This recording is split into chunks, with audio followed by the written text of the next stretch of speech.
నమస్తే, welcome to ABP దేశం. అరే, మీరు కడుపుకు అన్నం తింటున్నారా? ఎలుకలు తిన్న బిర్యానీ తింటున్నారా? మీరు నిజంగా కడుపుకు అన్నమే తింటున్నారా? పూజ పట్టిన పచ్చళ్ళు తిని బ్రతుకుతున్నారా? మీరు నిజంగా కడుపుకి అన్నమే తింటున్నారా, లేక పూర్తిగా కుళ్ళిపోయిన మాంసం తిని మీరు బ్రతుకుతున్నారా? ఈ మాటలు నేను ఎందుకు అంటున్నానంటే, ఎవరైతే ఆహారం కల్తీ చేస్తున్నారో ప్రత్యక్షంగా వాళ్ళకి చెప్తున్నాను ఈ మాటలు. మీకు అసలు బుద్ధి ఉందా? వ్యాపారం చేసుకోవచ్చు, ఆ వ్యాపారం ద్వారా లాభాలు సంపాదించుకోవచ్చు. కానీ అదే వ్యాపారాన్ని అడ్డు పెట్టుకుని ఆ వ్యాపారంలో ఒక్కసారిగా ఎదగాలని చూసి కుళ్ళిపోయిన మాంసం, హైడ్రోజన్ పెరాక్సైడ్ లాంటి రసాయనాలు ఇచ్చి ఏకంగా నెలల తరబడి మాంసం నిల్వ ఉంచడం ఏంటిరా బాబు? ఇది ఎవరికి అర్థం కావట్లేదు. మాంసం ఒకరోజు 4 రోజులు నిల్వ ఉంచితేనే అరే ఫ్రిడ్జ్ లో మాంసం పెట్టాము మర్చిపోయాము చాలా రోజులు అయిందని చెప్పి కూడా ఫీల్ అవుతారు. అలాంటిది నెలల తరబడి ఏకంగా ఇంజక్షన్ ఇచ్చి మరి ఏడాదికి ఏడాది నిల్వ ఉంచి ఆ మాంసాలు ఎలా అమ్మాలనిపిస్తుందో, అసలు మీరు మనుషులేనా అనే ప్రశ్న ఇక్కడ తలెత్తుతోంది. అంతలాగా హైదరాబాద్ నగరంలో రెస్టారెంట్లు, హోటళ్లు ఆహార కల్తీకి పాల్పడుతున్నాయి. పూర్తిగా బరి తెగించేశాయని చెప్పవచ్చు. దాదాపు చాలా హోటల్స్, అందరం చెప్పలేను కానీ దాదాపు అన్ని హోటల్స్ కూడా ఇదే చేస్తున్నాయి.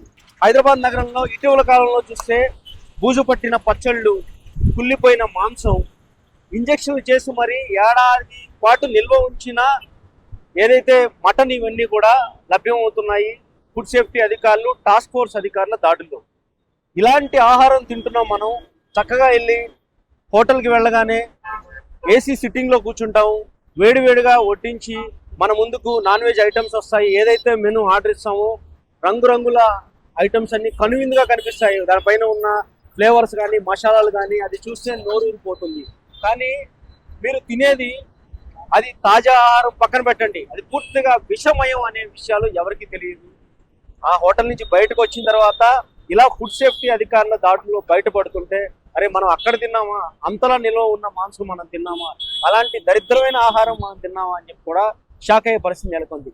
ఇంతకీ ఇలా పూజ పట్టిన పచ్చళ్ళు, ఏదైతే బీఫ్ మటన్ మిక్స్ అయిన నాన్ వెజ్, అదేవిధంగా ఇంజక్షన్లు ఇచ్చి రసాయనాలు ఇచ్చి నిల్వ ఉంచిన నాన్ వెజ్ తింటే ఏమవుతుంది అనే విషయాలు మనం ఈ వీడియోలో మాట్లాడదాం.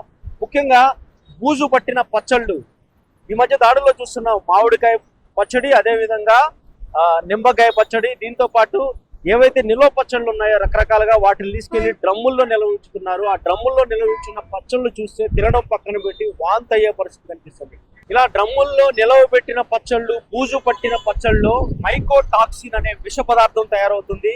ఆ పచ్చళ్ళు తింటే రానున్న రోజుల్లో క్యాన్సర్ కూడా వ్యాపించే అవకాశాలు ఉన్నాయి. అనేక ఆరోగ్య సమస్యలు తలెత్తుతాయి. ఆ ప్రభావం కిడ్నీ మీద పడుతుంది, కిడ్నీ కూడా పాడయ్యే పరిస్థితి కనిపిస్తుంది. ఇలా మైకోటాక్సిన్ వల్ల ఎంత విషతుల్యం అవుతుందంటే ఆహారం, ఇలా కంటిన్యూగా మీరు అదే హోటల్లో అవే పచ్చళ్ళు తింటూ పోతే ఇంకా మంచాన పడ్డవి, జీవితంలో కోలుకోలేరు. అంతలా ఆహారం విషమయంగా మారుతుంది.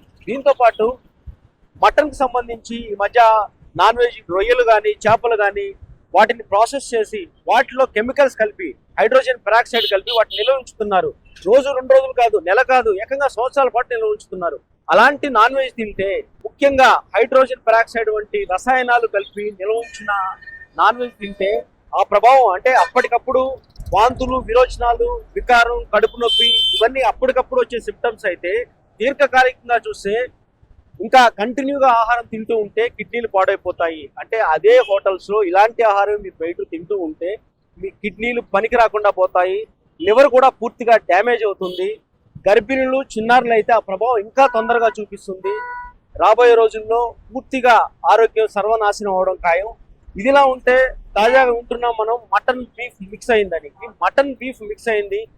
ఈ మటన్ బీఫ్ మిక్స్ అయినప్పుడు ఎలా గుర్తుపట్టాలి, మటన్ కి బీఫ్ కి తేడా ఏంటనే విషయాలు చాలా మందికి తెలియదు. దీని గురించి మనం మాట్లాడుకుంటే, మటన్ అనేది ఫస్ట్ రంగు కొంతవరకు పోల్చుకోవచ్చు. మటన్ కాస్త లేత ఎరుపు రంగు లేదా గులాబీ రంగులో ఉంటుంది. బీఫ్ విషయానికి వస్తే కాస్త ముదురు ఎరుపు రంగు, పసుపు రంగులో కనిపిస్తుంది అంటే చూడడానికి. దాంతో పాటు మటన్ పైన ఫ్యాట్ ఉంటుంది కదా, ఆ ఫ్యాట్ కాస్త గట్టిగా ఉంటుంది, వైట్ కలర్ లో ఉంటుంది. అదే బీఫ్ విషయానికి వస్తే అది ఆ ఫ్యాట్ అంతా కూడా పసుపు రంగులో ఉంటుంది. అది ఒక క్రీమ్ లా ఉంటుంది అనమాట. అంటే బీఫ్ మీద ఉన్న ఫ్యాట్ అలా ఉంటుంది. కండరాలు బలంగా ఉంటాయి బీఫ్ విషయానికి వచ్చేసరికి. అంటే మనం ఒక ఏదైతే ఒక లెగ్ పీస్ కానీ తీసుకుంటే దాన్ని చూడగానే మనం గమనిస్తే గుర్తుపట్టవచ్చు అది బీఫ్ అని, మటన్ కాదని. ఇలా కొన్ని పోల్చుకోవచ్చు, ఇది చూసి పోల్చుకునేది.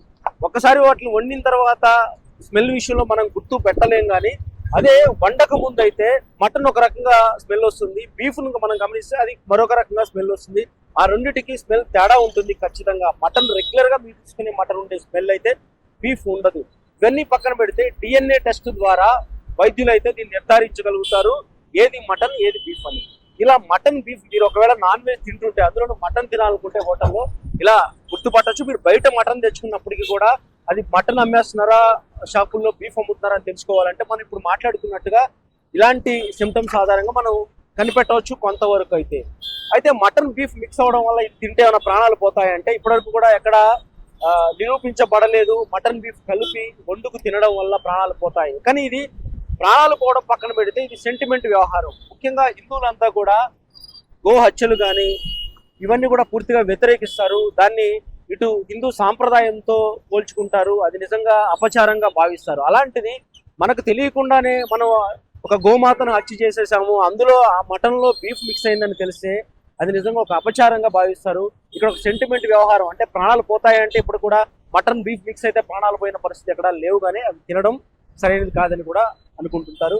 ఈ విధంగా ఎవరైతే మటన్లో బీఫ్ మిక్స్ చేసి అమ్మేస్తున్నారో ఇలాంటి విషయాల్లో మీరు జాగ్రత్తగా ఉంటే వాటిని ముందుగానే కనిపెట్టవచ్చు. మొత్తానికి ఇలా కల్తీ కేటుగాళ్లు హైదరాబాద్ లో రెచ్చిపోతున్నారు. అనేక చోట్ల ఇటు పాచిపోయిన కుళ్ళిపోయిన బూజు పట్టిన ఆహారాన్ని అమ్మేస్తున్నారు. అయితే ఈ వీడియోస్ చూస్తున్నప్పుడు ముఖ్యంగా ఇలాంటి రైట్స్ లో దొరుకుతున్నప్పుడు చాలా మంది ప్రజల నుంచి వ్యక్తమవుతున్న అభిప్రాయం ఒకటే, ఏవైతే దొరుకుతున్నాయో కుళ్ళిపోయిన మటను, బూజు పట్టిపోయిన పచ్చళ్ళు, రసాయనాలు కలిపిన ఏదైతే మాంసం, ఇవన్నీ కూడా ఎవరు అమ్ముతున్నారో వాళ్ళకే అవి తినిపించాలి. అలా తినిపించి వాళ్ళకి ఒక వినూత్నంగా పనిష్మెంట్ ఇచ్చినప్పుడే వాళ్ళలో బుద్ధి వస్తుంది, మార్పు వస్తుందని చెప్పి కూడా ఆగ్రహం వ్యక్తం చేస్తున్నారు. శేష హైదరాబాద్.